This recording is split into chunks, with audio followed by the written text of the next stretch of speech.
हरियाणा।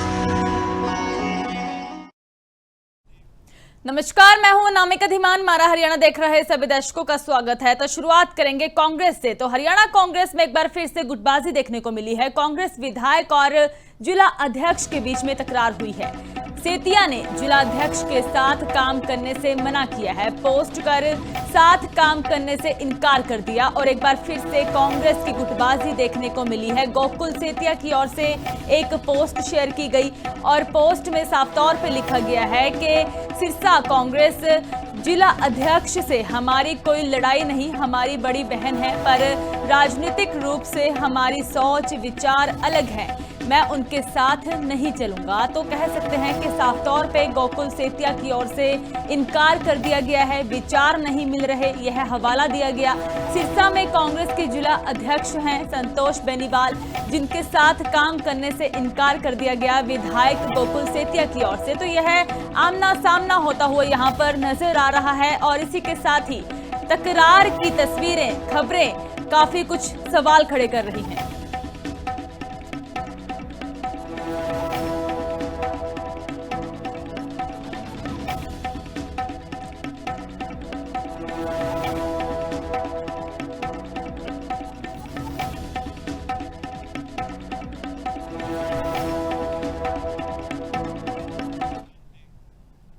तो वहीं सिरसा में कांग्रेस संगठन में गुटबाजी देखने को मिली। संतोष बेनीवाल ने इस दौरान सैलजा के खिलाफ मोर्चा खोला। पूर्व मंत्री बीरेंद्र सिंह के साथ मिलकर एक मीटिंग बुलाई गई।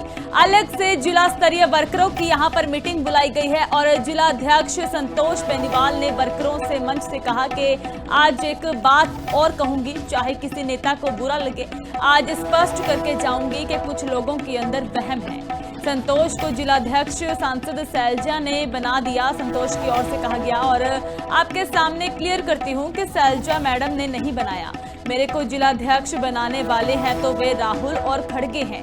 तो यहाँ पर संगठन में एक अलग गुटबाजी देखने को मिली, जहां पर गोकुल सेतिया की ओर से जिलाध्यक्ष के साथ काम करने के लिए, बातचीत करने के लिए इनकार कर दिया गया। वहीं पर जिलाध्यक्ष की ओर से कुमारी सैलजा को लेकर भी एक बयान दिया गया है और कहा गया कि एक बात स्पष्ट करना चाहती हूं कि मुझे जिलाध्यक्ष सैलजा ने नहीं, राहुल हाईकमान ने बनाया है।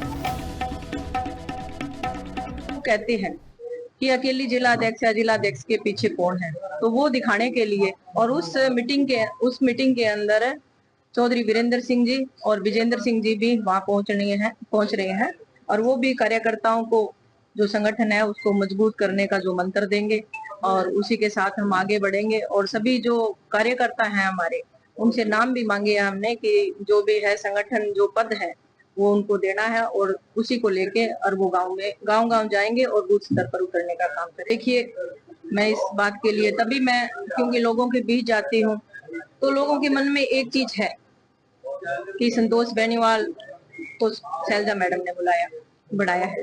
तो मैं इसीलिए मैंने आज स्पष्ट कर दिया है कि मेरे को सैलजा मैडम जी ने नहीं बढ़ाया। और ठीक है, मैं आज यहाँ पे खड़ी हूँ तो मैं उनका धन्यवाद करती हूँ इस चीज के लिए। पर जो मुझे पद मिला है, मेरी मान सम्मान जो पार्टी ने किया है, मेरा काम देख के, और मुझे इतना जो डिस्ट्रिक्ट का भार है वो दिया है और मैं संभालने के लिए आगे बढ़ रही हूँ। और इस जो पद में है वो मेन जो है वो राहुल जी है, खड़गे जी है। क्योंकि जब मेरा नाम गया तो शायद आपको नहीं पता होगा, फिर भी मैं बताना चाहूंगी कि हरियाणा के अंदर एक ही महिला का नाम गया, तो एक महिला का नाम गया तो उस करके मैं सिलेक्ट हुई। बात करेंगे मानेसर निगम मीटिंग विवाद की, जो कि अब थाने पहुंच चुका है। मानेसर निगम की मीटिंग में जबरदस्त हंगामा हुआ। सीनियर डिप्टी मेयर ने गंभीर आरोप लगाए और बीजेपी मेयर पर हंगामा करने के आरोप यहां पर लगाए गए हैं। गाली गलौज और धमकी देने का आरोप दिया गया, बाहरी लोगों से मारपीट का आरोप लगाया गया। तो बड़े आरोप इस मानेसर में जो मीटिंग हुई थी निगम की, उस दौरान जबरदस्त हंगामे की तस्वीरें आई थी। लेकिन अब यह मामला पूरा थाने पहुंच चुका है। महिला पार्षदों से धक्का मुक्की का दावा इस दौरान किया गया था। सीसीटीवी फुटेज आने से मामला और भी गर्माता हुआ नजर आ रहा है। तो बोले ना मेरी बंदूक वाले बुला लिया, बोले मरवाओगे, वाले किसने बुला लिया? भागने लगे। फिर मैडम ए वीडियो ने मत बना, एरिया का काम करना सीख लो और ये मतलब भेद खत्म करो। हम क्या? हाँ बता दे भाई, बता नहीं।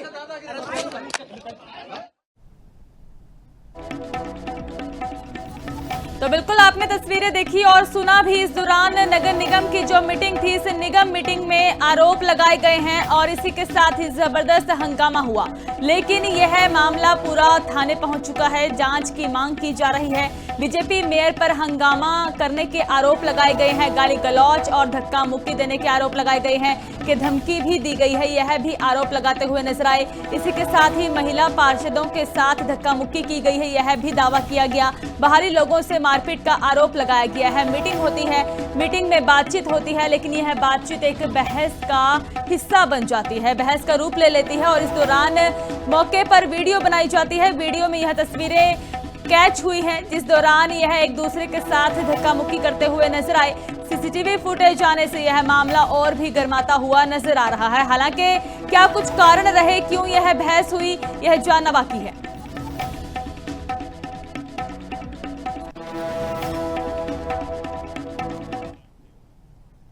कॉमनवेल्थ गेम्स में हरियाणवियों ने परचम लहराया है और इस दौरान उनका भव्य स्वागत किया गया हरियाणा में, जब वह वापस पहुंचे। और अभी सरकार की ओर से सभी खिलाड़ियों को सम्मानित भी किया जाएगा। हरियाणा सरकार खिलाड़ियों का सम्मान करेगी, मुख्यमंत्री नायब सिंह सैनी खुद सम्मानित करेंगे। 7 अगस्त को पंचकुला में भव्य कार्यक्रम होगा, जिस दौरान सभी खिलाड़ी पहुंचेंगे। खिलाड़ियों ने बड़ी संख्या में मेडल हरियाणा के नाम किए हैं। कॉमनवेल्थ पदकवीरों को इस दौरान सम्मान दिया जाएगा। भारत के 13 गोल्ड में से हरियाणा के 7 गोल्ड हैं। हरियाणा खिलाड़ियों ने 10 पदक जीते हैं, जिसमें से 7 गोल्ड मेडल हैं। भाग लेने वाले खिलाड़ियों का भी इस दौरान सम्मान किया जाएगा।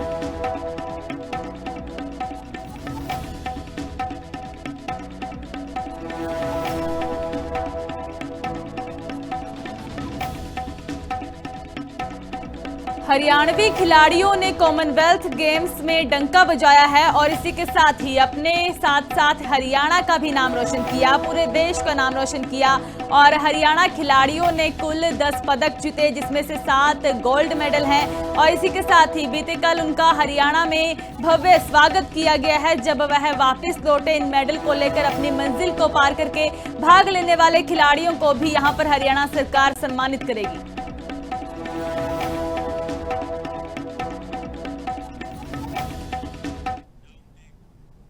मुख्यमंत्री नायब सिंह सैनी आज अंबाला दौरे पर रहेंगे। अंबाला में उत्कृष्ट शिक्षा पुरस्कार 2026 कार्यक्रम का आयोजन किया गया। कार्यक्रम में बतौर मुख्य अतिथि के रूप में शामिल होंगे मुख्यमंत्री नायब सिंह सैनी। सीएम सैनी के दौरे को लेकर तैयारियां पूरी कर ली गई हैं। कई बीजेपी के वरिष्ठ नेता और अधिकारी इस दौरान मौजूद रहेंगे, तो सीएम सैनी आज कुछ बड़ा ऐलान भी कर सकते हैं। कार्यकर्ताओं की ओर से उनका स्वागत किया जाएगा और कार्यक्रम में बतौर मुख्य अतिथि के रूप में मुख्यमंत्री नायब सिंह सैनी आज पहुंचेंगे। उत्कृष्ट शिक्षा पुरस्कार 2026 का यह भव्य कार्यक्रम है, जिसमें बतौर अतिथि के रूप में सीएम सैनी की ओर से शिरकत की जाएगी।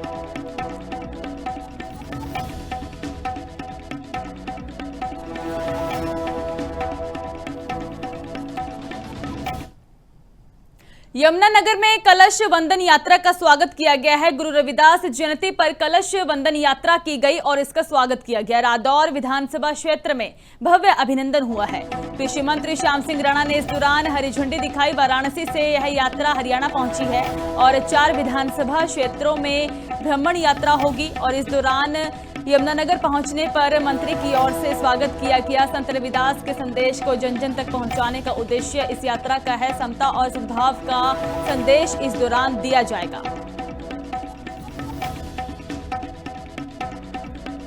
श्री रविदास महाराज जी की कलश यात्रा ये बनारस से चली थी और कल हमारे मुख्यमंत्री जी ने, नायब सेठी जी ने गुड़गांव से इसको हरी झंडी दी।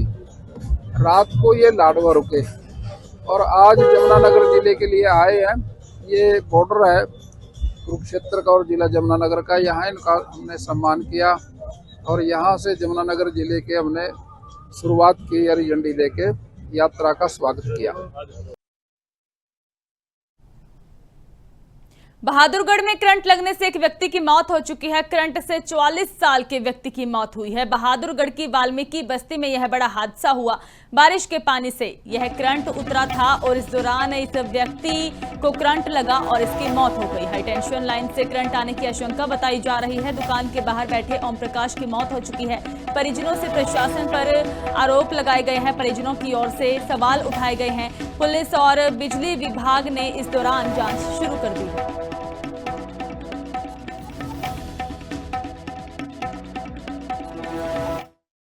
ये सर एक चौतरे के ऊपर बैठा हुआ था खंबे के साथ ही, और ये ऊपर से करंट बना है। पता नहीं कैसे क्या हुआ है जी, हमारे को तो पता नहीं, हम तो घर में थे। एकदम पटाखा बोला ना जी, नीचे करंट बना है इसको। जब इसको करंट लग के पानी में गिरा है जी। पानी में गिरने के बाद इसको बच्चे उठा के ले गए जी।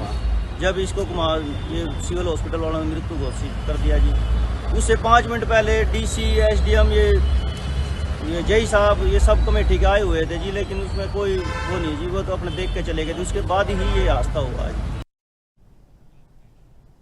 बहादुरगढ़ में फायर ब्रिगेड कर्मचारी गिरफ्तार किया गया है। विजिलेंस टीम ने रिश्वत लेते हुए रंगे हाथों पकड़ा और HKRN कर्मी श्री भगवान पर यह कार्रवाई की गई। कर्मचारी ने NOC देने के बदले पैसे मांगे थे और रंगे हाथों पकड़ा गया है। 10,000 से इस दौरान रिश्वत की मांग शुरू की गई थी। 8,000 में सौदा तय हुआ था, लेकिन विजिलेंस की ओर से मौके पर कार्रवाई करते हुए कर्मचारी को रंगे हाथों पकड़ा गया।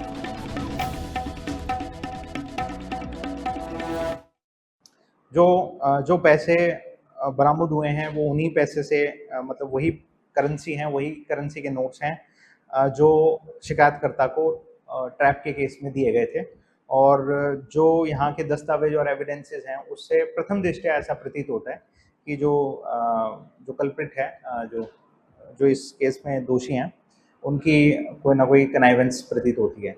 इसीलिए इस कार्रवाई को किया जा रहा है और जो भी उचित दस्तावेज हैं उनको तैयार करके नियमानुसार लोकल पुलिस के हवाले कर दिया जाएगा, ताकि जो कर्मचारी है इस कार्यालय का उसके अगेंस्ट में नियमानुसार कार्रवाई की जा सके।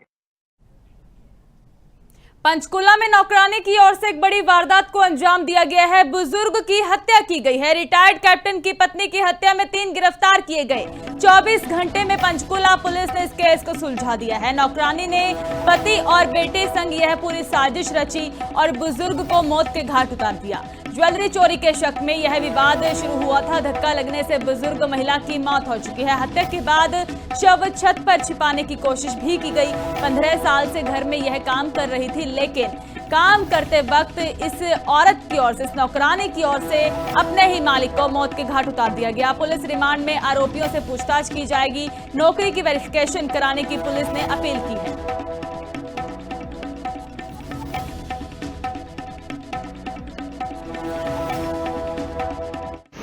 देखिए, दिनांक 3 अगस्त को हमारी चौकी में इंफॉर्मेशन आई कि एक कैप्टन मेहता जी ने इंफॉर्मेशन दी कि उनकी वाइफ मिसिंग है और जिनकी एज 72 ईयर्स है। तो जैसे ही हमें इंफॉर्मेशन मिली, हमारी पुलिस टीम्स तुरंत मौके पर निकली और वहाँ पे जब उन्होंने सर्च के दौरान पाया गया कि छत पे एक दरी के नीचे जो उनकी वाइफ थी, उनकी बॉडी हमें प्राप्त हुई। फिर उसके बाद हमारी टीम्स ने तुरंत सीन ऑफ क्राइम यानी कि फोरेंसिक टीम्स को वहाँ पे मौके पर बुलाया। उन्होंने सीनियर ऑफिसर्स को इन्फॉर्म किया और अक्यूज्ड को नैप करने के लिए वो निकले। फिर जांच के दौरान पाया गया कि जो इनकी डोमेस्टिक हेल्प थी, उन्होंने आपस में इनकी कहासुनी हुई चोरी को लेकर और उन्होंने धक्का मार के उनकी मृत्यु कर दी। पानीपत में पंखे के करंट से एक विवाहिता की मौत हो चुकी है। मायके पक्ष ने इस दौरान हत्या के आरोप लगाए।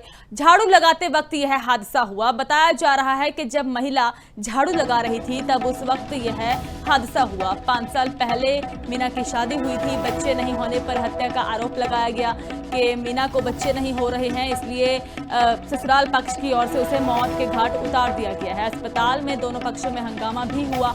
पुलिस जांच के बाद इस दौरान बड़ा खुलासा भी सामने आया है। क्या कुछ कहना है पुलिस अधिकारियों का, आइए सुनते हैं।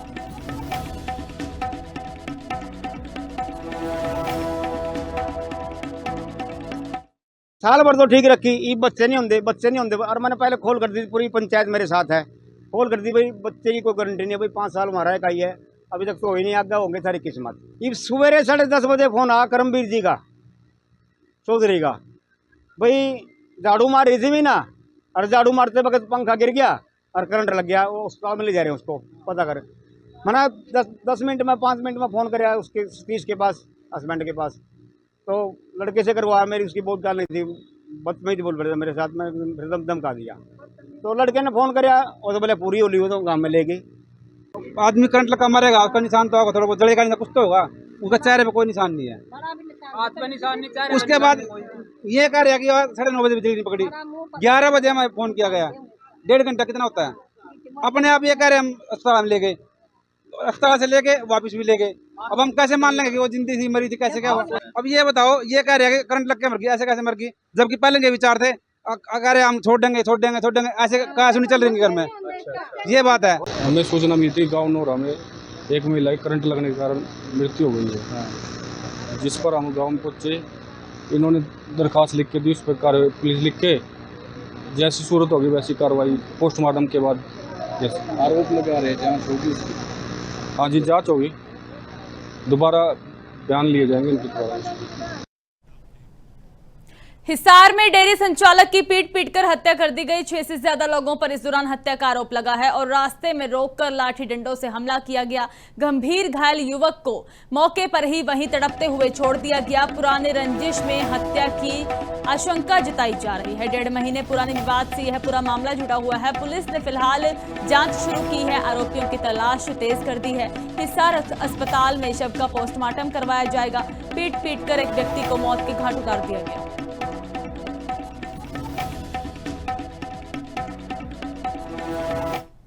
कुछ नहीं होया, वो तो बस उसकी तो पीठ भी थी पिलक, उसने जनू मेरा मेरे के वारदात होगी तो भी तो हो जाओ रे। ठीक है, उसने तो पता ही नहीं मेरा ये कांड करेंगे, उसका तो पीछे तो वार कराया। फिर उन्हें कौन थे मारने वाले? मारने रमेश कहाँ के रहने वाले? वो उड़े अपने 6 नंबर गली में कूना पहन का है, शामी मरणीय का है और मारणीय का भी शामी है। SHO ने हमें सूचना दी थी।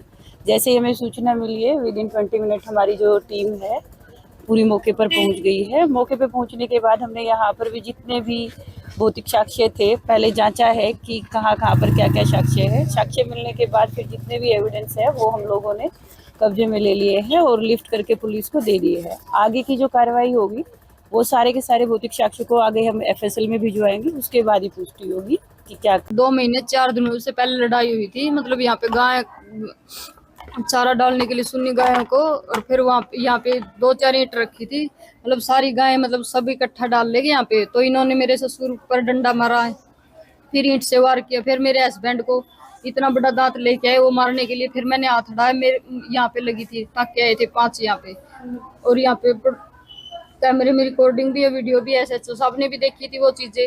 अब 2 महीने 4 दिन हुए थे। 30 तारीख के बाद इसका कोर्ट में केस 30 तारीख के बाद कोर्ट में केस चलने वाला था, और आज 15 बंदे लेज के वहाँ पे सुबह गोबर डालने गए थे मेरे हस्बैंड 4:45 बजे, और वहीं पे उन्होंने 15-20 बंदों को बुला के और यहाँ से ये घुटना तोड़ रखा है, यहाँ पे पाँव तोड़ रखे, दोनों हाथ तोड़ रखे हैं।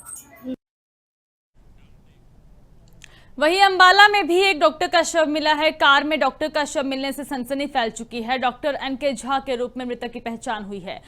बता दें कि इस दौरान कार खड़ी हुई थी। सूचना मिलते ही पुलिस मौके पर पहुंची। कार से शराब की बोतल भी बरामद हुई है और 6 माह पहले ही डॉक्टर की पत्नी का इस दौरान निधन हुआ था और इस दौरान पोस्टमार्टम रिपोर्ट से मौत का खुलासा हुआ है।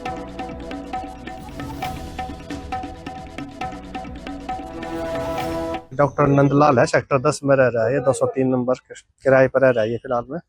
और एक्चुअल में क्या है कि इसकी पोस्टिंग पतेड़ी में है, ठीक है। और एक्चुअल क्या है कि ये 6 महीने पहले ना इसकी वाइफ एक्सपायर हो गई थी, बच्चा कोई है नहीं। और जो बताया कईयों ने, पड़ोसियों ने भी कईयों ने बताया, जो यहाँ पे जिसको देखा ड्रिंक बहुत ज्यादा करते थे। तो सर कब से गाड़ी यहाँ खड़ी थी?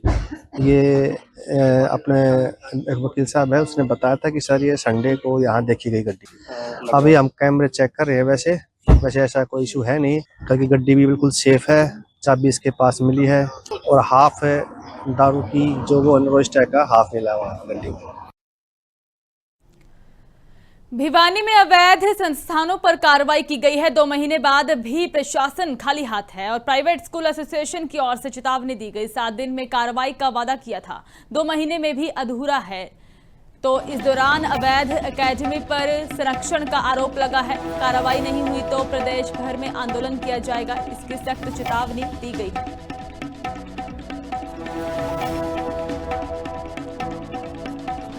मैं जिला प्रशासन से निवेदन भी करता हूं, जिला प्रशासन से आग्रह भी करता हूं और एक चेतावनी भी देता हूं कि प्राइवेट स्कूलों के बिना जिला प्रशासन एक कदम भी नहीं चल सकता। कोई भी कार्यक्रम ऐसा नहीं होता जिसमें प्राइवेट स्कूलों के सहयोग की जरूरत नहीं होती। अगर इस प्रकार का रवैया जिला प्रशासन का रहा और इन अकेडमियों को जो इलीगल चीजें चल रही हैं, हम गलत और ठीक की बात करते हैं। हम ये कहते हैं कि हमारा स्कूल कोई डमी एडमिशन करता है तो उसको भी पकड़ लें, वो उसको भी उसके खिलाफ भी कार्रवाई करें। हम ये किसी एजुकेशन में अगर कोई गलत काम होता है, एक बड़ा संवेदनशील मुद्दा है, बच्चे की जिंदगी से जुड़ा हुआ, बच्चे की लाइफ से जुड़ा हुआ ये मुद्दा है। इसलिए प्राइवेट स्कूल एसोसिएशन बड़ी चिंतित है, बड़ी संवेदनशील है। भिवानी में सर्व कर्मचारी संघ की ओर से प्रदर्शन किया गया। संघ ने सरकार के खिलाफ मोर्चा खोला और निजीकरण के विरोध में ज्ञापन सौंपा है। सरकारी विभाग बेचने नहीं देंगे, सख्त चेतावनी दी गई है। कच्चे कर्मचारियों को पक्का करने की मांग की गई। पुरानी पेंशन बहाली की मांग उठी है। एक बार फिर से कहा गया कि मांगे नहीं मानी तो बड़ा आंदोलन किया जाएगा। जिलों में सर्व कर्मचारी संघ हरियाणा के आह्वान पर प्रदर्शन रैली के रूप में करते हुए सरकार को ज्ञापन भेजेंगे डीसी के माध्यम से। और इसके मुख्य मुद्दे ये हैं कि लंबे समय से सर्व कर्मचारी संघ हरियाणा ब्लॉक से लेकर के विभागों से लेकर के सभी जगह कन्वेंशन कर चुका है और सरकार से बार बार सभी विभागीय यूनियनें अलग अलग तरीके से जो है आंदोलन पे हैं, लड़ाइयाँ लड़ रही हैं अपनी मांग और मुद्दों को लेकर के। जो तमाम विभाग हैं, सरकारी विभाग हैं, जो जनता के हित के लिए हमारे पूर्वजों ने खड़े किए थे, आज सरकार उनको प्राइवेट हाथों में देकर अपने लकड़ बगों को दे करके जनता के साथ धोखा करी है। हम सरकार को आज ये नोटिस देना चाहते हैं कि जनता, छात्र, मजदूर, किसान और तमाम जो विभागीय संगठन है वो एक होकर के सरकार के साथ लड़ाई लड़ने के लिए तैयार है। या तो ये निजीकरण पर रोक लगाएं और विभागों का विस्तार करके नियमित से नियमित भर्ती करें, नहीं तो सर्व कर्मचारी संघ सभी संगठनों को साथ लेकर के एक बड़े आंदोलन के लिए तैयार है। जो हरियाणा सरकार बार बार समझौते करके मुकर रही है, मांगे लागू नहीं कर रही है, तो सभी महकमों की एक ही मांगे हैं, कच्चे कर्मचारी लंबे समय से लगे हुए उनको पक्का करने का, और जो ये महकमों को निजीकरण कर रही है, बेच रही है, उनके खिलाफ आज ये पूरे हरियाणा में प्रदर्शन हो रहे हैं। तो हमारे भी उनके साथ समर्थन है, मांग जायज मांगे हैं तो उनको समर्थन करते हुए हम भी यहाँ सर्व कर्मचारी संघ के साथ उनके बैनर के तले आज समर्थन करने आए हैं। और इसी प्रकार आगे बढ़ चढ़कर प्रोग्राम में फायर ब्रिगेड का एक कर्मचारी सर्व कर्मचारी के बैनर के तले सरकार के विरोध में इस प्रकार रोष प्रदर्शन करते रहेंगे। खबरों का सिलसिला इसी तरह जारी रहेगा। आप जुड़े रहे लिविंग इंडिया न्यूज के साथ। मुझे दीजिए इजाजत। धन्यवाद।